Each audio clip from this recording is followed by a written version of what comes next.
United need to give Amorim the squad to match his expectations. And despite spending over 600 million under Ten Hag, there is so much that still needs to be sold from this team. So what we're going to do is not just another keep-sell prediction. Every decision we're about to make has one key decision behind it. Does this player fit the system? Not just now for Amorim, but for years to come.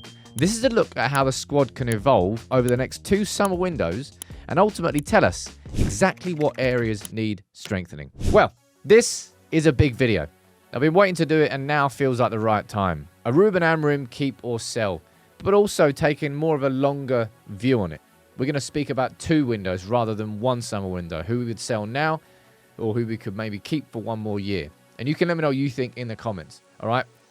Let's dive straight into it. And first name on the list is Onana. Now, Onana, I'm keeping. Has it been perfect with him? No. Does he need to improve? Yes. Do I think United could do better? It's questionable. Do I think United have a hell of a lot more priorities in getting rid of Onana? Yeah, I do. Onana, I'm keeping.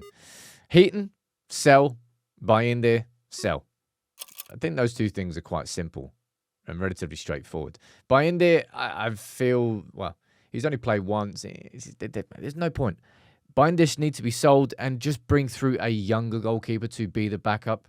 It makes a lot more sense from a squad building perspective. Now, let's move on to the defence. Mazraoui, he'll be 27 by the time the summer comes around. Mazraoui's getting kept and probably being held up as an example of you don't always have to spend 50, 60 million to get a player who's going to improve the quality of your squad. You just have to identify the right ones. Mazraoui, I'm keeping. Yoro, I'm keeping. Easy.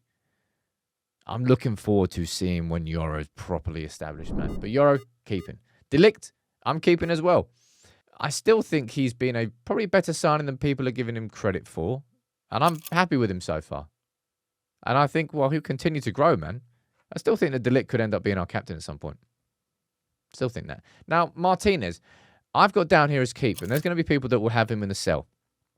I understand that. If I'm being honest, I understand that there's justification for that. But not for me in this summer's transfer window. I would want to keep him for another year and then see what happens there. And I would rather replace others ahead of Martinez, such as Victor Lindelof, who is absolutely on my sell list. Was that sell or release? Same sort of thing. Lindelof shouldn't be a Manchester United player next year and won't be a Manchester United player next year. And neither will Luke Shaw. Well, neither should Luke Shaw. I don't know whether United are going to be able to sell him. If we do, we're going to have to take a big hit on him. We're going to have to pay some of the wages. But Luke Shaw needs to go in the summer.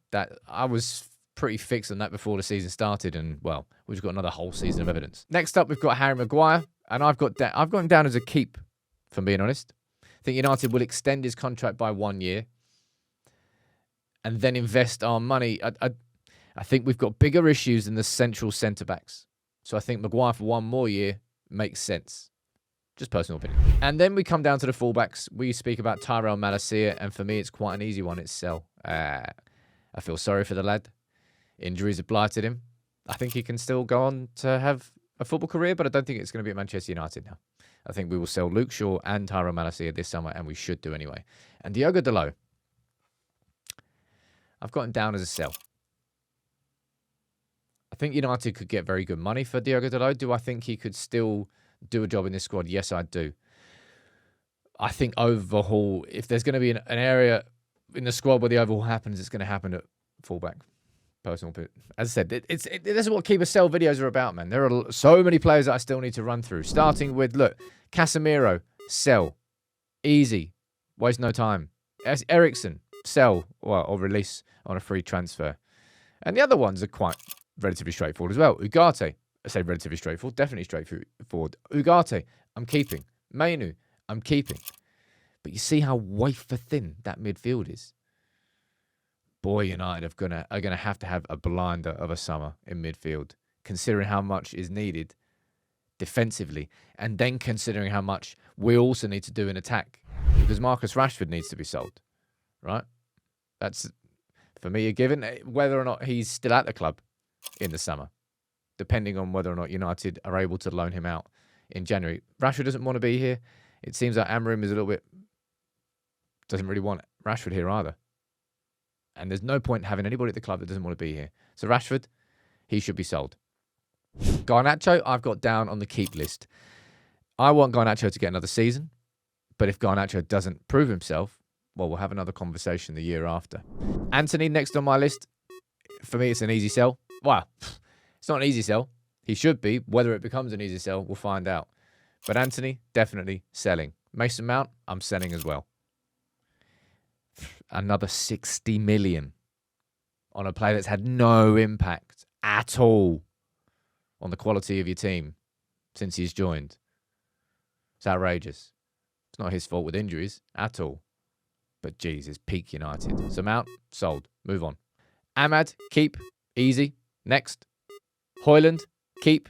Easy, as far as I'm concerned. Now, there will be some United fans down there that disagree with that. But I'm not moving Højlund on. Have United overpaid? Yes. Did United overpay at the time? We knew they did. That's because we couldn't negotiate. But I still think that there's much more to come from Højlund, and especially when we've actually got a striker who receives constant chances from his teammates. That would be nice. Bruno, I've got down as keep. And I think this one might be controversial. Because I think a lot of United fans have run out of patience with Bruno. But I haven't. I would keep Bruno.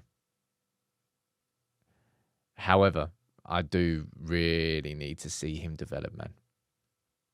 Just tweaks. Just tweak your game, Bruno, please. Now, Xerxes I've got down as a keep. I don't think United will be rushing to try and sell him in the summer. Nor do I think United will, ring fence him. Like, Mainu will be ring fence. There's no chance that Mainu's leaving. If a good offer came in for Xerxes, I think the club would consider it, but I would give him one more season, like I do with pretty much every signing. So that's a lot of change in one summer, right? But there are other names who could be on those lists, if I'm being completely honest. And if you head forward to the summer after, and you speak about 2026, there's three names that I want to speak about. And Maguire is first on that list, because he'd be, 33, I think, by the time we come round to that summer. I think that's when he should be leaving. And Xerxes, if he doesn't prove himself, I think Xerxes will be on that list too. As will Garnacho.